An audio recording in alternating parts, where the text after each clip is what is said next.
Welcome to Always Learning in Wolf Creek.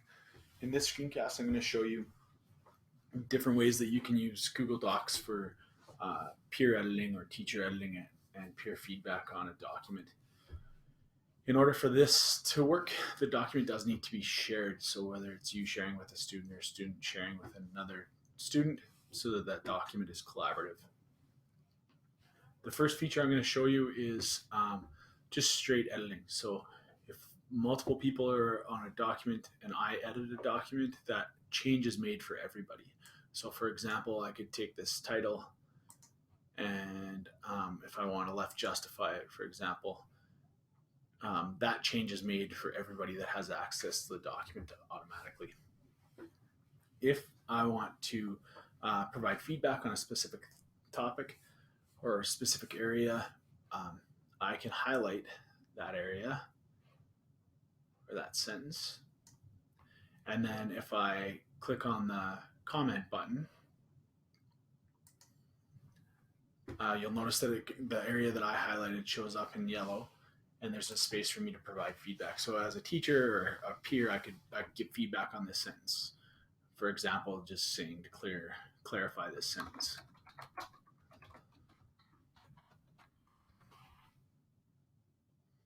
And once I hit the comment button here, students will get or whoever is in on this document will get a notification that an email or that they have that a comment has been made on this document. If you have multiple people working on the document and you want to provide a comment or feedback for a specific person, you can go in and highlight what you would like to provide that comment on, just like we just showed. So I'll highlight this sentence in this case. Click on the comment button again to add a comment. And in the comment, if you hit the plus sign and the student and then the person's email address, that comment will show up directly to that person in their email as well. They'll get an email about it as well. I can also add the comment that I want to.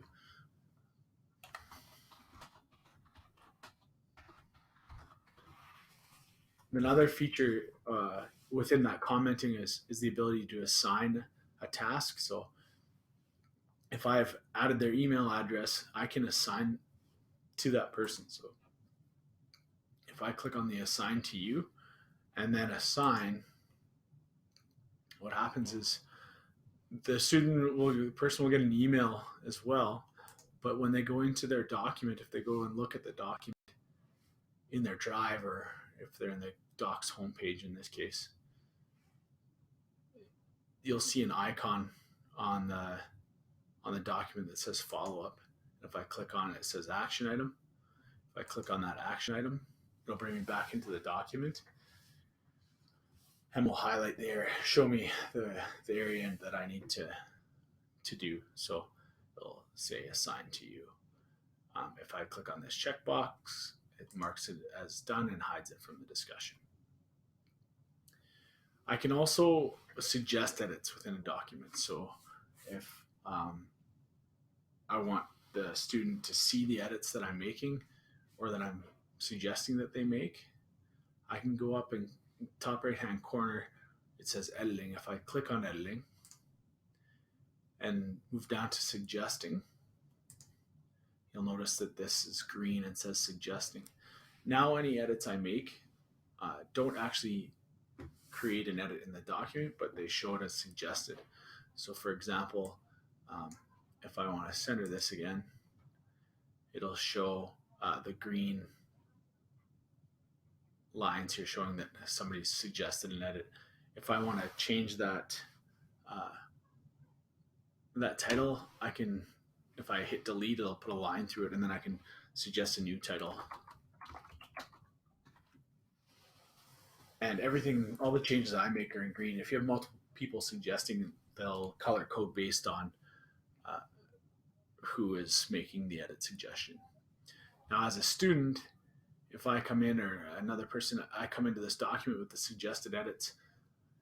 If I like the edit suggestion, I can accept this suggestion, and by clicking the check mark, and that suggestion is accepted, change is made. If I decline it or reject the suggestion, I click on the X, and the original edit is there. The original text is there, and it removes the suggestion from the document. The other thing that I can do with a suggested edit is I can comment on it. So if I think that this needs a different introduction, for example, I can highlight it, delete, and if I start typing,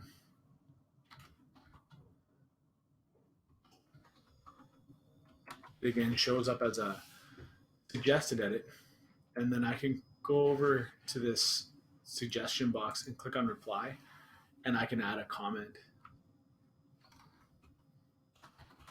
So in this case, I'm going to say perhaps this is a better intro.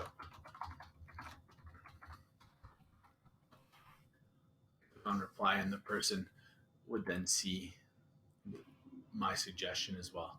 Again, if they accept the suggestion, this would, or reject the suggestion, this comment disappears. If you want to get rid of the highlighting piece from a suggestion or just a feedback or a comment, I should say, all you have to do is click on resolve, and the highlighting goes away.